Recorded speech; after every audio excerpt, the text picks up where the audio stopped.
Writing in Fortune, Matthew Ingram says Google's fake news problem could be worse than Facebook's. Over the weekend, several sources pointed out that Google's featured Snippets stories spread news that former President Obama was planning a coup and that women are evil. This news came from those boxes you see at the top of Google's search results that provide one-word answers to questions. Before this problem was fixed, if you asked Google if President Obama was planning a coup, Google answered with a quote from an article from a conspiracy site called Secrets of the Fed. And the answer was that yes, Obama is planning a coup and he is in league with communists from China. If you check now, Ingram says the answer comes up with several results about Google's fake news problem. I think this is both a fake news problem and a problem with our asking our assistants or our devices questioning them, asking them questions and expecting them to have the right answer, or the fact that there's even one answer to most questions. As we know, there are many answers to questions, except maybe what the weather is. They're good at that. They're not good at answering which presidents are members of the KKK, because apparently there was also in that box several presidents that are not, in fact, or were not, in fact, members of the KKK. Even though it said that there were. Yes. Now, the boxes are supposed to help you to know what to trust. Like, that's what I felt like the box meant. Like, I feel like I know what a supported result means. I know what the first result means. Not necessarily true, but maybe, the most popular in the box. I thought that was supposed to tell me what the truth. So I'm confused.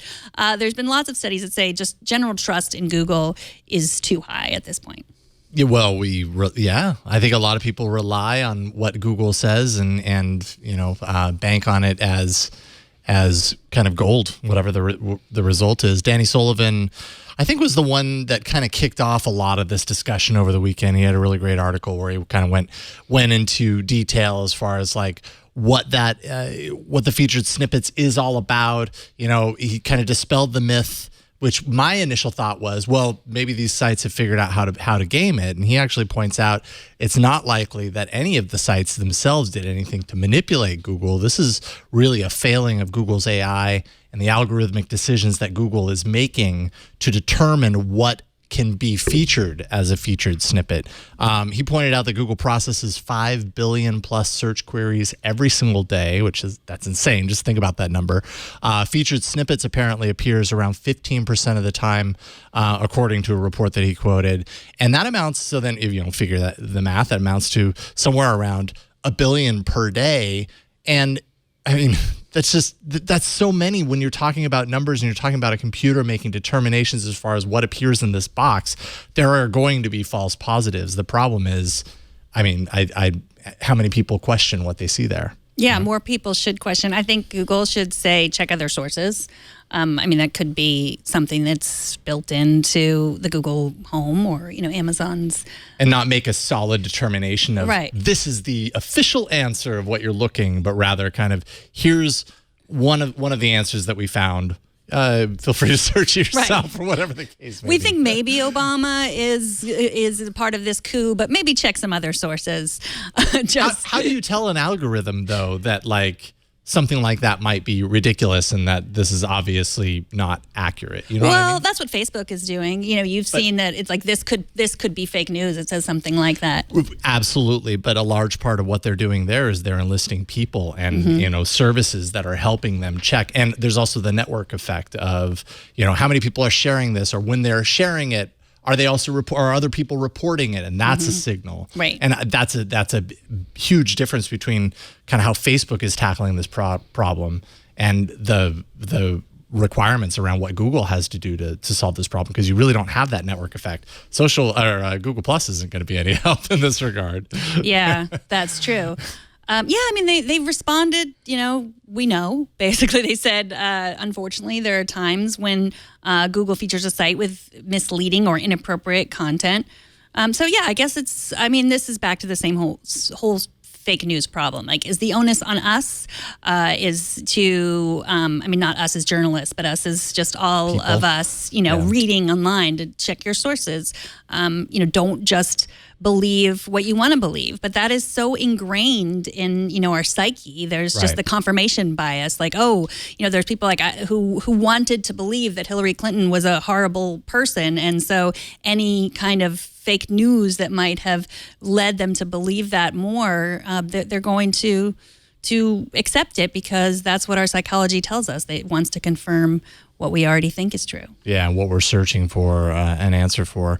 And I mean, another wrinkle in this, of course, is, a big part of why this is so complicated is that this isn't just Google search, right? Like these featured snippets appear in search, and that's one thing. I kind of feel like I'm so used to like doing a search and coming up with results that aren't that I can recognize almost immediately. That's obviously not the right one. There's probably something else out there. When you're talking about a device like Google Home, all it does is talk to you, and you don't get to see any other context. You just get what it speaks to be the answer to that question that you asked it. And in the case of these, that's what you got. You got these answers with no extra context around it, and that's a really big challenge. I don't know if that means that. I mean, obviously something needs to be figured out about featured snippets and how they choose what a good result is versus a bad one. But I don't know if you get rid of that, because you get rid of that entirely. And Google Home as a product needs to be rebuilt from the ground up, because so much of that functionality is built around this. Yeah, I mean, it gets back to what are the questions we are asking. What's the weather?